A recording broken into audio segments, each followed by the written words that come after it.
niños para las tareas, o sea, no tiene mayor aporte, eso dicen estas nuevas revelaciones interesantísimas que rompen toda la visión tradicional que se ha tenido en torno al tema de la educación. Y tenemos invitadas para hablar sobre este tema. Así es, nos acompañan doña Leonora Badilla, especialista en educación, Rosa Carranza, directora de Desarrollo Curricular del Ministerio de Educación Pública, y Sonia Parrales, quien es pues parte del Colegio de Profesionales en Orientación. Es un tema bastante importante, es un tema que pues siempre ha generado inclusive discusiones, ya tal vez cuando la gente va creciendo, los padres de familia dicen, esas tareas solo me provocan, bueno, lo que se dice, limiten el espacio familiar, le generan estrés a los niños. ¿Qué piensan en el MEP de esto, doña Rosa? Buenos días. Buenos días. Bueno, un agradecimiento a todos. Nosotros consideramos que sí, es cierto. Las tareas, digamos, han tenido una connotación de casi que de prolongación del sistema educativo, de la clase, del aula en la casa, ¿verdad? Sin embargo, dentro de lo que es la nueva concepción de un ciudadano, en el cual la tecnología debe permear todo el quehacer, en el cual la educación ya tiene un concepto global con arraigo local y donde tenemos que empezar a ver nuevas perspectivas, los programas que se han venido trabajando, digamos, llevan a el desarrollo de habilidades más que el mero contenido y transmisión de conocimientos. O sea, era ahora o nunca que se tenía que dar ese cambio. Y eso lleva también a hacer una reformulación y un trabajo que está en proceso, que es la revisión del reglamento de evaluación de los aprendizajes. Cuando Rosa Carranza, directora de Desarrollo Curricular, cuando ustedes ven este tipo de investigaciones, ¿qué acciones tomarían, digamos, el MEP? Porque esto es un cambio dramático, es decir, que las tareas no contribuyen, es decir, es como romper con todo lo que había sido el sistema educativo tradicionalmente, o sea, la tarea siempre se ha visto como una extensión del proceso educativo necesaria, se involucra a las madres particularmente, pero esto dice todo lo contrario. Que yo conozca, pocos centros educativos y privados hacen esto en el país. Creo que por referencias, me parece, no debería citarlo, pero porque es un poco arriesgado, pero en algún momento en la educación de parientes de uno en el franco costarricense, por ejemplo, sé que las tareas en primaria no existen, y en otros más. O sea, dice, no sirven las tareas, y el ministerio, todas las escuelas se encargan tareas, todos los días, los que tienen en centros educativos privados como públicos. Yo creo que cuando haya investigaciones de este tipo, tiene que responder inmediatamente el Ministerio de Educación cómo debe actuar. ¿Qué van a hacer ante una revelación de este tipo? Yo creo que el asunto es que también a nivel del padre de familia, cuando el alumno no lleva nada, empieza también a preocuparse porque no lleva nada. Claro. Exactamente. Entonces tenemos como un doble juego, ¿verdad? Ahora, el año pasado se sacó una directriz, la viceministra, doña Alicia Vargas, sacó una directriz y especificó muy bien que la tarea era para reforzar o repasar, porque anteriormente se decía para ampliar, y en esa palabra ampliar cabía dejarle al chico que terminaba de ver un tema, por ejemplo, que no había terminado el docente. Entonces, repasar o reforzar es un asunto muy preciso y no necesariamente tiene que aplicar para todos. Incluso está escrito que en primer año la tarea es formativa, pero no necesariamente solo en primer año. ¿Por qué? Porque si Rosa Carranza tiene un problema determinado en matemática, es deber del docente acercarse y si está viendo que yo no lo logro en el aula, conversar conmigo, que eso es algo que hemos perdido. Y además decirme, mira, te voy a dejar este ejercicio, mañana me buscas, porque quiero ver en dónde es que estás fallando. Pero es que eso, doña Rosa Carranza, es precisamente lo que el estudio está de alguna manera cuestionando. ¿Qué piensa Leonora Badilla, especialista en educación de la UCR? Bueno, yo pienso que lo que viene a hacer la Organización Mundial de la Salud es confirmar lo que todas las mamás sabemos y que investigadores e investigadoras de universidades prestigiosas en el mundo, esto no es un problema de Costa Rica, en el mundo han dicho por mucho tiempo.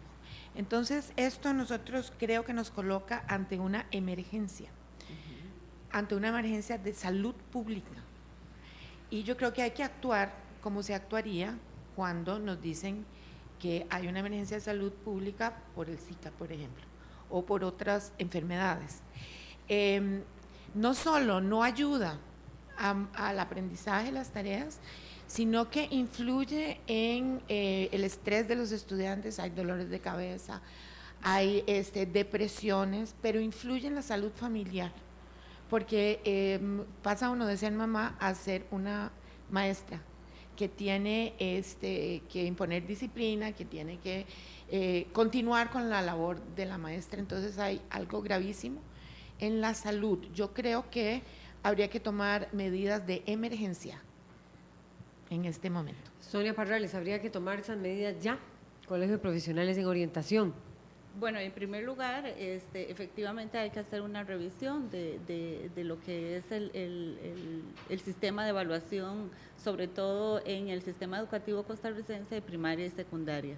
En el Colegio de Orientadores creemos que es necesario, en primer lugar, informarse muy bien de las fuentes que se utilizan para tomar este tipo de decisiones.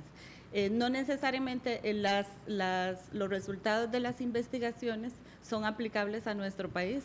Nuestro contexto es diferente, no es lo mismo Finlandia, España o cualquier otro país. Las condiciones sociales, económicas y políticas en nuestro país son diferentes. Por lo tanto, es importante tomar decisiones basándose en las investigaciones. Es importante hacer una contextualización de cuál es la situación y la oferta curricular, en este caso del Ministerio de Educación Pública. Efectivamente, las tareas o los trabajos extracurriculares adicionan estrés y desde luego no solamente al estudiante sino también a la familia, pero también es una forma de repaso porque no necesariamente la actividad en el aula es efectiva para cada uno de los estudiantes. Entonces, con las tareas usted hace un repaso y además hace una articulación de la teoría y la práctica a través de otras formas de evaluación. Entonces, no creemos que necesariamente las tareas tienen que ser eliminadas per se. Es decir, hay otras formas de evaluación y desde luego una de ellas es justamente los trabajos extracurriculares.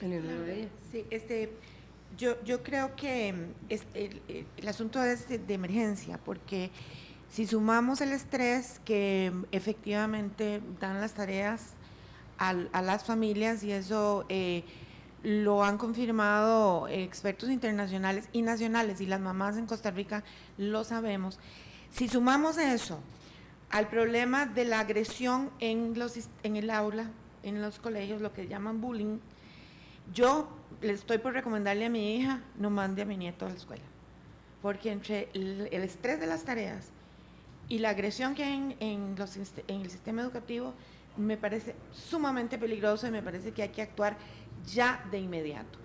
No quiero decir con esto que hay que eliminar las responsabilidades de aprendizaje de las familias, de los niños y de los adolescentes.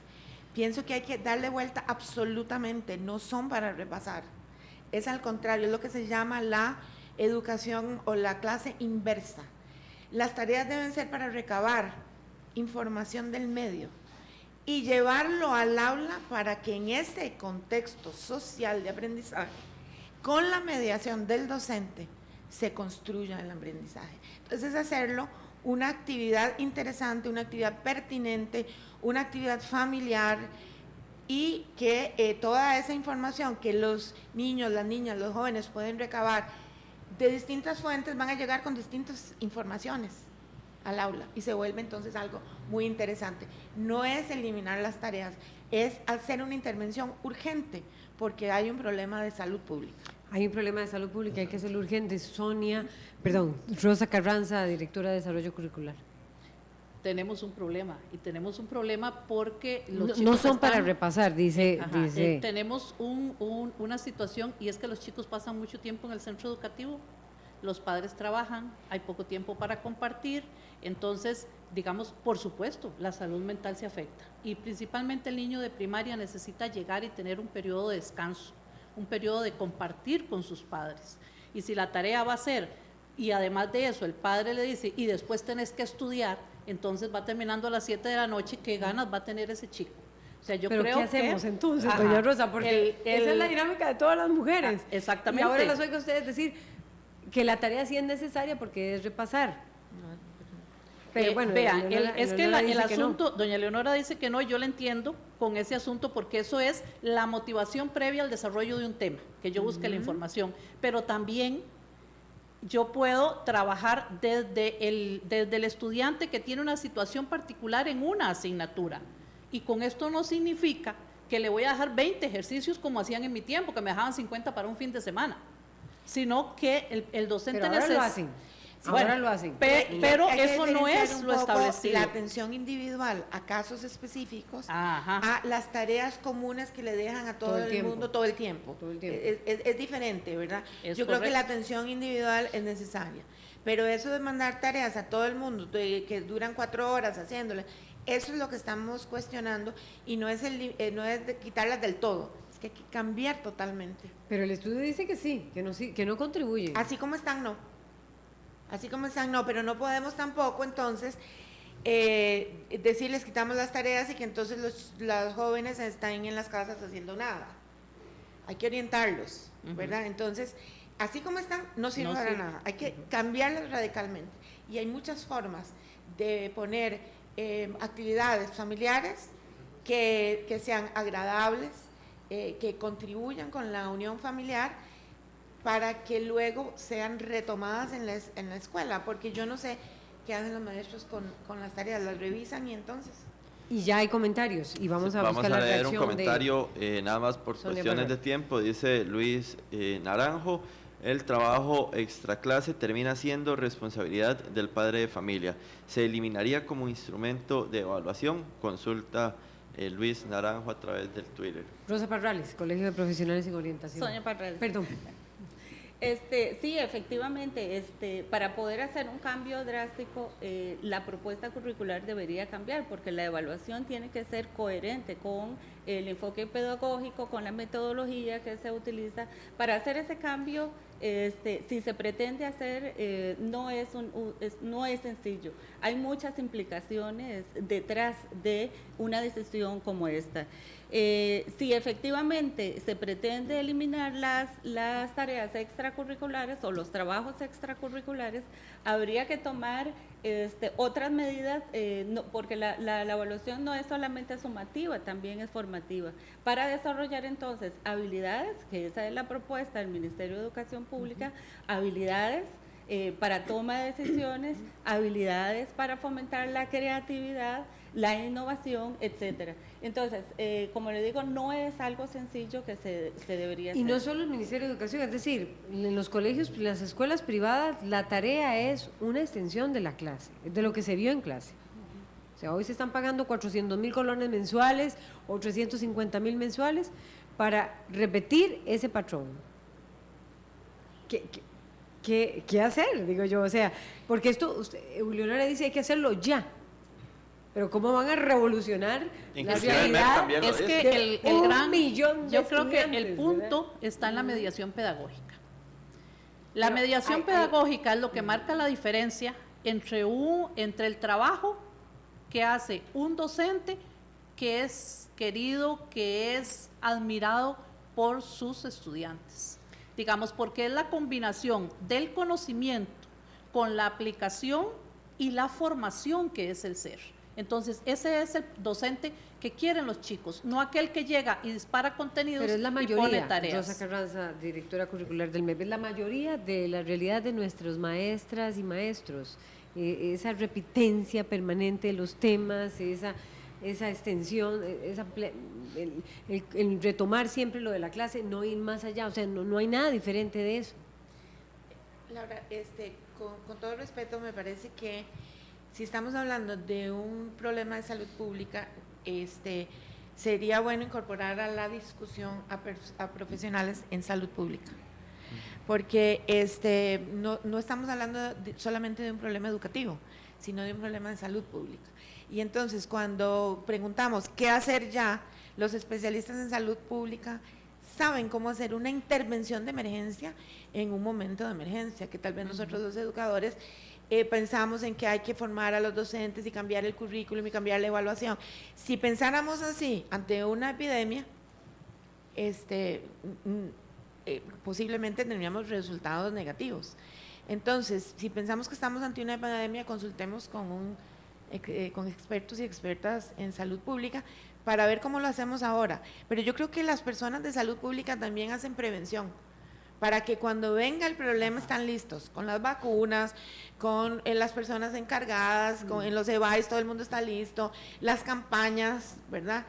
Entonces tal vez lo que podemos hacer es decir, bueno, tenemos que hacer una intervención de salud pública, no de la manera en que lo hacemos los educadores, sino como se hace en salud.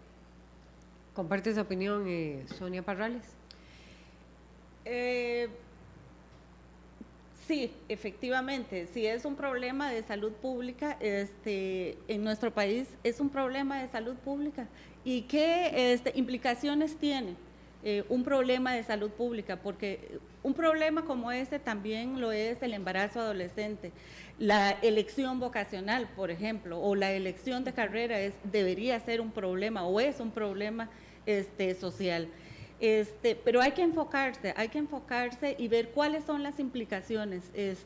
Como dice doña Leonora, sí, efectivamente, si es un problema de salud a nivel nacional, pues entonces, ¿quiénes son las personas implicadas para resolver un problema como tal? ¿Qué acciones debería hacer el Ministerio de Educación Pública? ¿Qué implicaciones tiene, por ejemplo, hacer un cambio de evaluación? No es solamente tomar una decisión de si hacer o no tareas o trabajos extracurriculares. Tiene muchas implicaciones, son muchas decisiones que tienen, por ejemplo, un trasfondo económico, un trasfondo incluso político y económico. Entonces, es importante tomar en consideración que decisiones como esta no se pueden tomar a la ligera. Rosa Carranza, directora de Desarrollo Curricular, tenemos que ir cerrando. ¿Tomaría acciones? ¿El MEP van a analizar este tema? ¿Lo van a ver? Vea, si algo tenemos en esta administración es la discusión. Nada está escrito en piedra y como le digo, estamos en un proceso no solo de transformación en la parte de planes de estudio, sino del reglamento de evaluación que está siendo revisado y analizado para hacerlo en concordancia con lo que se está proponiendo como los programas de estudio, y también hay una revisión de lo que es nuestra política educativa, ¿verdad?